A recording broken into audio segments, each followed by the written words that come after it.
Hey guys, it's the Marine here with another Masteries and Decision battle. I'm currently platooned with Django from Millard's Minions. Right now we're communicating on TeamSpeak, and I know one of Django's favorite moves is to actually push into this town over here to our right about the C4 area, and get some crossfire and tanks going into town. Without artillery on the enemy team, this is a pretty viable move here.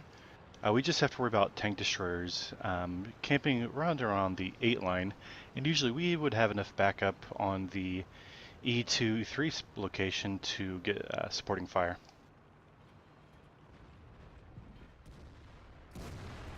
They're knocked out.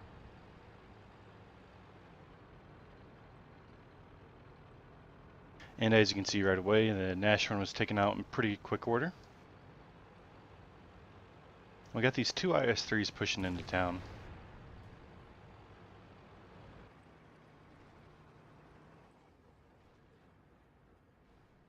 A little bit fortunate for that one to penetrate. Now we've loaded APCR right away because we knew that we'd more than likely face the IS3s.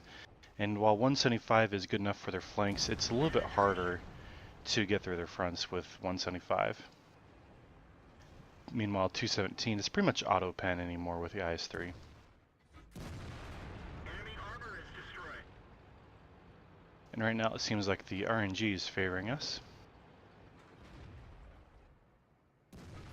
Critical hit. Except for that time.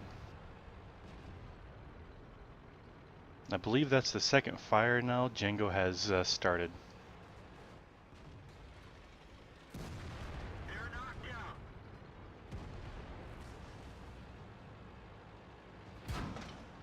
And so what I decided to do here is go after the JP, and Django's going to come in here to help.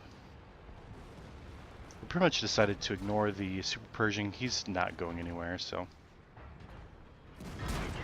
As you can see, a little bit of bad RNG right there. So I'm just going to push him up and bully him.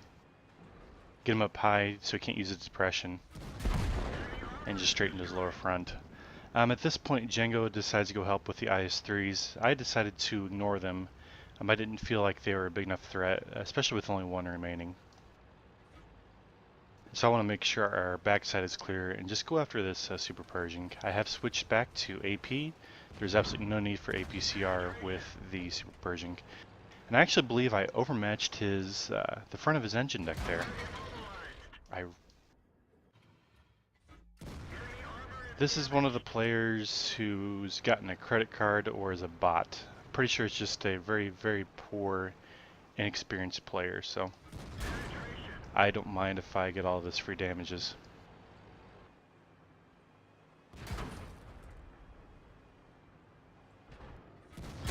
And right there, I just overmatched the top of his engine deck.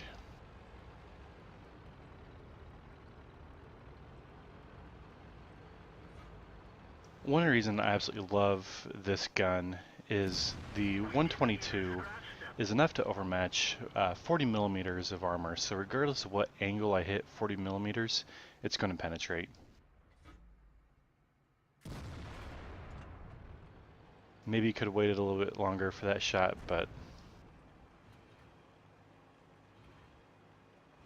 And so right now I'm doing something stupid, and I'm going to. Since I'm having a hard time penetrating him, I'm going to wait for him to get down to about a one shot and pretty much just ignore him until he's at that point.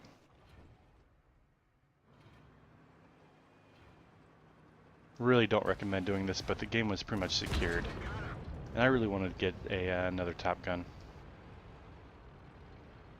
Definitely don't recommend doing that. I got a little greedy there. It was a long night of frustration, so I wanted a little bit of sparkle to my day.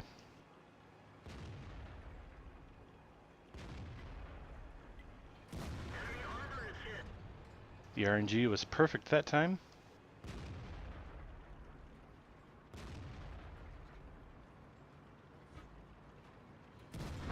The RNG was not perfect that time.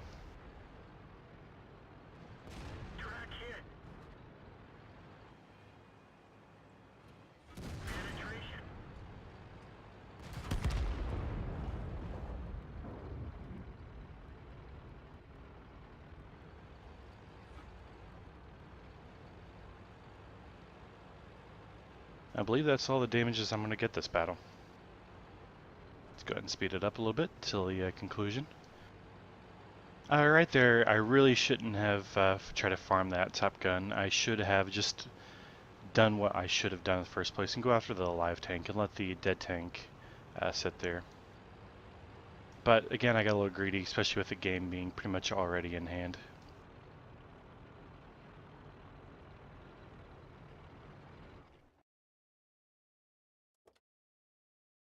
Well, as you can see, this was a Mastery badge. I got the high caliber and Top Gun.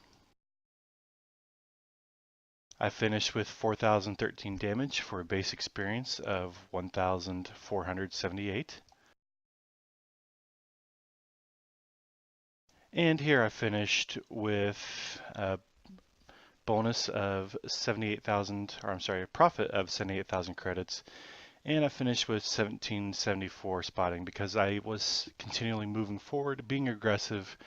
I really do play this tank as aggressively as humanly possible for as long as humanly possible until I can no longer take any damage. Anyway, this is my master badge. I hope you guys enjoyed.